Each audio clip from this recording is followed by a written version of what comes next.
Hey guys, Sean Lentz here from Appalachian DIY, and today what we're going to be doing is going to show you how we're putting together our walls.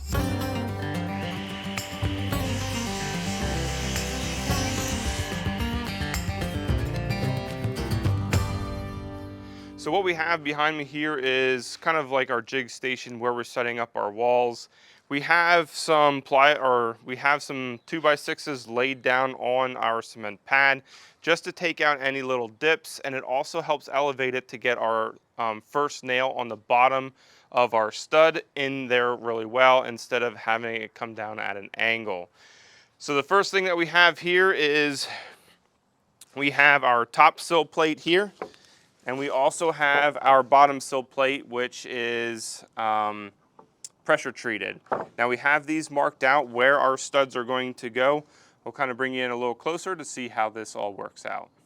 So for the top plate here, what I like to do is I like it curved or crowned up.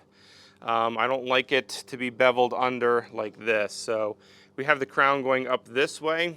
This one's pretty much centered, but sometimes you'll get the center of the tree more towards one side or the other, and it tends to crown. So I just pay attention to that. And all of our bows or crowns are going towards the outside, even with the sill plates as long and including the vertical studs. So everything curves to the outside, that way everything is uniform. We already have our bottom sill plate marked. What I do is I just measure in from the corner, and instead of marking the dead center for like the first one, I'll mark 15 1/4. I'll put a line and then just an X. So that means that the edge of that wall stud goes right to that line, and the X gets covered by the wall stud. That way you ain't making more lines than you need to, and you know exactly where it needs to go. Some guys put 2 lines, that's perfectly fine. I just find that 1 line is all that you need because you're only lining it up on one side. So what we'll do here, we only have it marked here on the sides. You can see here a little bit closer. Here's my line. Here's where the stud is going to go. I just take my speed square and I just bring it up to where it's in line with this, and then put a line on the top and just do it right like that.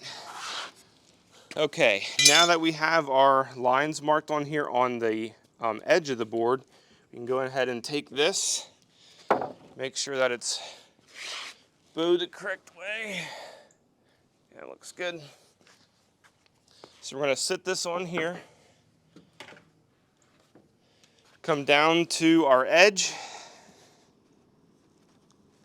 and we flush them up. If you take your finger and run it across here and you don't feel any ridge or bump, you're level. So we're just going to do it right like that. So now we can come down here to our first mark. Here's where our wall stud is going. Here's the edge. Put it right on there and just transfer the line right over.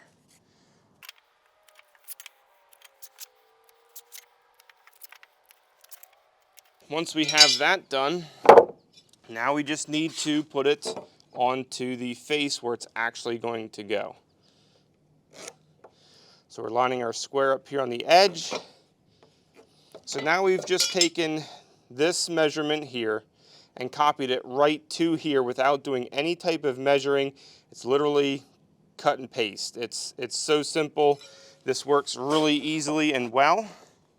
Just make sure that you guys are putting your X's on. That way you know which side your wall stud really needs to be on.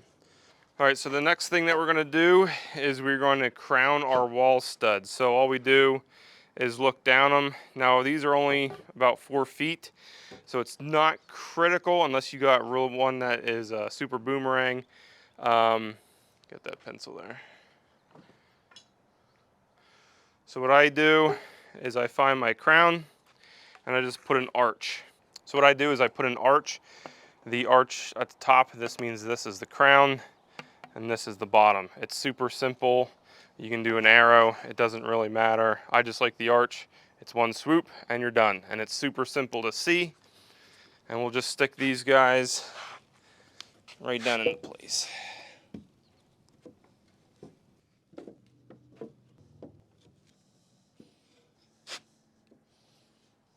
All right, so the next thing that I do is I come down to an end. We'll come here to the end because we're leaving that end open. So come down here, I'll take my square. That way, as you go down through, it's all square. That way you don't have to try and rack this entire wall back into place. You're already nailing it square. So I like to square this first one up, and we can just move this bottom sill plate down to where it needs to be. There we go. Now, all of our measurements, so we have it marked down here at the bottom. With a short wall like this, you can just kind of manipulate them around a little bit and just nail them in. And like I said, we put the 2x12s underneath this wall just to elevate it, because our first nail in here at the bottom, it's kind of tough if you're against the floor. It's going to shoot down at an angle. It's not awful, but this kind of elevates it. You're shooting straight in. You don't have to do this, it's just an extra step, but it does make it a lot easier. And for us on the floor here, the concrete does have some waves to it.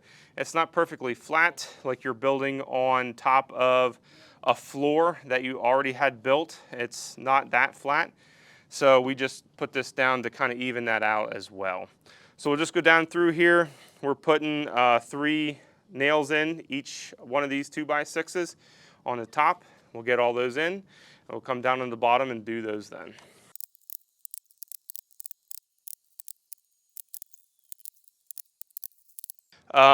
So that's pretty much it. Make sure all of your crowns are going one way, because if you have a crown going this way and then one on the outside going this way, you're just going to have this wave going down on your sheathing and on the inside for your drywall. So that's going to be a huge issue for you. So make sure that you guys get everything crowned the right way. I also like to square up before I start nailing. That way you're not nailing a board already off skew. It's perfectly square as you work your way down. I work from the top, work my way across, go to my bottom, and then just work my way across again, and that's pretty much it. So we'll set this thing up, put it here to the side, and work on the next one. All right, guys, so what we got here is we have a corner. I wanted to show you guys how we are framing this up. So this is the absolute end of a wall, and then we will have one running adjacent into it here like this. So what we're going to do is we are going to stick a board in here. Same thing, nailing from the top, and then we'll just run some nails down the side. What this is going to allow us to do is we're going to be able to come up here with the other wall, and for our inside it allows us, because we are 1.5 inches this way, we're going to have 1.5 inches over here, and then we'll have our 1.5 inches for our wall to do our drywall in the inside. So you're going to be able to catch a corner here for your drywall or whatever. You can also be able to stuff insulation back here. So that's why we chose to do these corners instead of like packing them out or doing anything like that. I was really impressed with this type of corner for the insulation value. Also for when you're finished work, when you're doing your drywall, you have something to come to a corner with. So this is why we chose that corner, and that's how we do it. There you go, guys. We'll just flip this, hit the bottom, and that's it for our corners. All right, guys, that's it for this video. I just wanted to show you guys how we're putting walls together and the steps we're taking to make our walls as good as we can with just a natural piece of wood, because it's not engineered. So you can see behind me here that we have some of these walls already done. We started from our corner, started working around. The wall you just saw us build was this one right here. We numbered them all because we're doing a somewhat modular wall design. Each one of these walls is going to go up separate of itself and then get nailed to its partner or sister right beside it. Because it's not your traditional, you just build an entire wall and then just sit it upright. We have steps. So it's a little different from like traditional style. So we've made these units here.